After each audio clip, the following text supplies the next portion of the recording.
Justice गवाई भारत के मुख्य न्यायाधीश है, पर इस पद का जो भार है, जो वजन है, जो महत्व है, उसको समझने की क्षमता जस्टिस गवाई में नहीं है।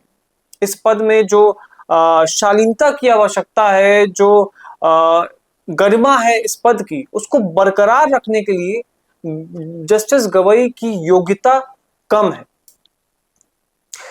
जस्टिस गवाई ने जो स्टेटमेंट्स दिए हैं, जो ब्लास्फेमस स्टेटमेंट्स दिए हैं भगवान विष्णु के मूर्ति के ऊपर, उससे साफ जाहिर होता है कि एक उनका खुद का एक आक्रोश है धर्म के प्रति। क्योंकि जो पिटिशन डाली गई थी, जो विष्णु भक्त ने, जो जावरी मंदिर की ओर से ये पिटिशन डाली गई थी, इसको आउटराइटली डिसमिस किया जा सकता था। इस पिटिशन को सुनने की, इस पर कोई कमेंट देने की जरूरत ही नहीं थी, क्योंकि हजारों दर हजार केसेस पड़े हुए हैं सुप्रीम कोर्ट में ऑलरेडी। लगभग आई थिंक 88,000 पेंडिंग केसेस हैं सुप्रीम कोर्ट में। स्टिल जस्टिस गवाई ने इसमें इसमें क्या स्टेटमेंट दिया है? Go and ask your deity to do something now. You are a staunch Vishnu devotee, go and pray. What does this mean? What does this mean? What this statement really means? I simply want to understand.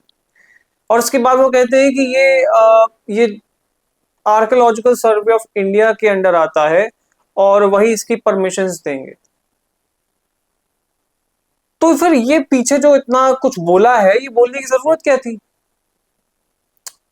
Simple सी बात है, जब ये ASI के under आता है तो या तो आप इसको सिंपली इसको आप डिसमिस कर सकते थे, इसको खारिज कर सकते थे, या फिर आप जो ये लास्ट लाइन आपने बोली है, this doesn't come under our jurisdiction, ASI can only give permissions, ये आप लास्ट लाइन बोलकर भी इस प्ली को, इस पिटिशन को डिसमिस कर सकते थे। भाई पिटिशनर क्या डिमांड कर रहा था? जो विग्रह है, जो मूर्ति है 7 फीट की भगवान विष्णु की, उसका सर नहीं है। जब मुगल आक्रमणकारी आए थे तब उन्होंने मूर्ति को खंडित किया और ये मूर्ति का सर नहीं है तब से। तो इसमें जीर्णोद्धार की मांग की थी उसने, और कोर्ट से अपील की थी कि कोर्ट इसमें कुछ योगदान दे। तो इसको सिंपली आप डिसमिस कर सकते थे। ये पिटिशन में कोई वजन था ही नहीं, आउटराइटली इसको डिसमिस किया जा सकता था जब आपको पता था कि ये सुप्रीम कोर्ट का इसमें कोई रूल नहीं हो सकता। तो फिर आपको इस तरीके के स्टेटमेंट देने की जरूरत क्या थी? मतलब ये दिखाता है कि आपके अंदर पहले से ही एक जहर है धर्म के खिलाफ। ये क्योंकि मैंने जस्टिस गवाई को कभी भी दूसरे धर्म और मजहबों के खिलाफ बोलते हुए नहीं देखा। अगर बोलते तो शायद जिस सर से अभी बात कर रहे हैं वो बचता ही नहीं, क्योंकि उनके यहाँ तो नारा ही बोला जाता है, गुस्ताखे रसूल की एक ही सजा, सर तन से जुदा। सर तन से जुदा होता है वहां पर अगर आप किसी भी तरीके की ब्लास्फेमस स्टेटमेंट्स देते हैं। और नॉट जस्ट वन रिलीजन, बाकी जितने भी धर्म भारत में एग्जिस्ट करते हैं, अगर आप उनके खिलाफ बोलते हैं तो लोग सड़क पे उतर आते हैं, लोग पब्लिक प्रॉपर्टीज फूंक देते हैं।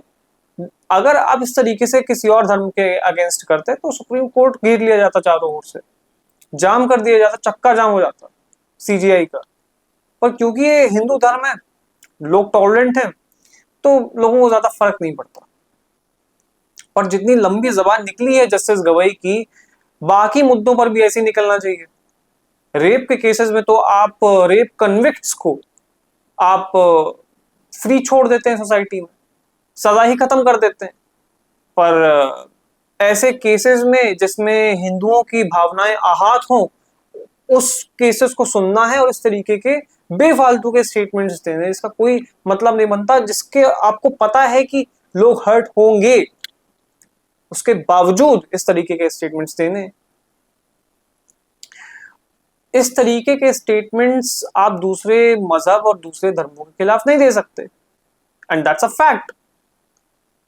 जस्टिस गवाई के जो पिता थे वो एक पॉलिटिशियन थे, इनके भाई भी पॉलिटिशियन है, और उनके जो पिता थे वो बौद्ध धर्म को मानते थे, संभवतः ये भी बौद्ध धर्म को मानते हैं, पर बौद्ध धर्म को मानने का अर्थ ये नहीं है कि आप दूसरे धर्मों की नाकदरी करें, उसका मजाक उड़ाएं सबके सामने।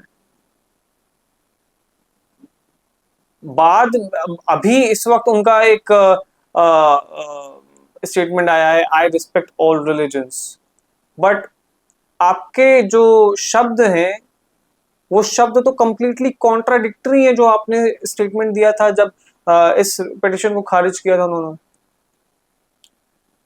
कहीं तो मिलना चाहिए ना, जो आप बोल रहे हो आपके एक्शंस में भी दिखना चाहिए, पर वो तो दिखता नहीं है।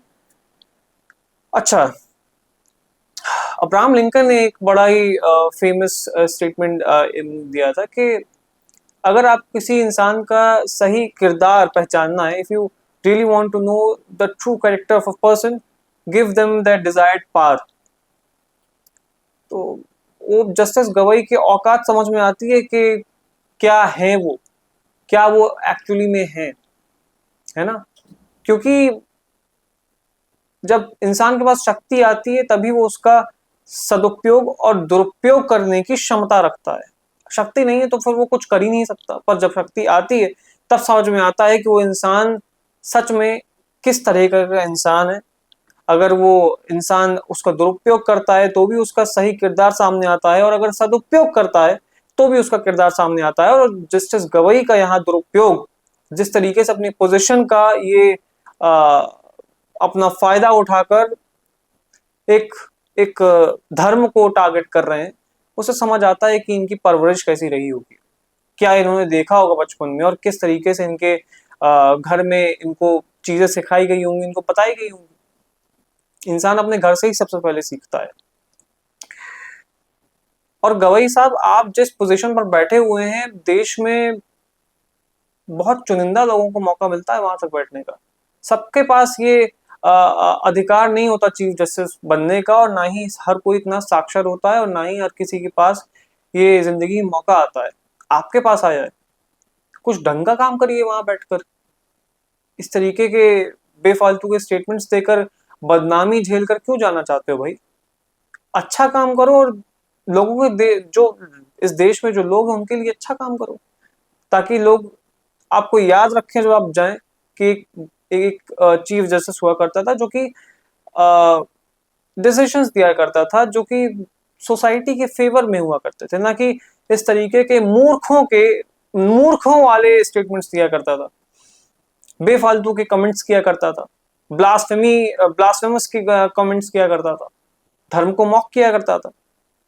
इस तरीके से तो मुझे लगता है आप नहीं चाहेंगे कि दुनिया आपको याद रखे या देश आपको याद रखे। क्या है कि जिस पोजीशन पर आप बैठे हुए हैं उस पोजीशन का मैं समझता हूं कि कहीं ना कहीं आपके अंदर एक घमंड होगा, एक अहंकार होगा, पर अहंकार तो लंकापति रावण का भी नहीं रहा लंकापति रावण का अहंकार। तो फिर ये तो फिर भी सीजीआई की चेयर है, इससे ज्यादा तो इसकी वैल्यू है नहीं। नवंबर में आप वैसे रिटायर हो रहे हैं। तो मुझे लगता है कहीं ना कहीं you should be conscious of your words, the words you choose to speak. एक समय था जब सतयुग में एक समय था जब प्रहलाद से पूछा था कि कहाँ है तुम्हारे ईश्वर, क्या तुम्हें बचाने आएंगे?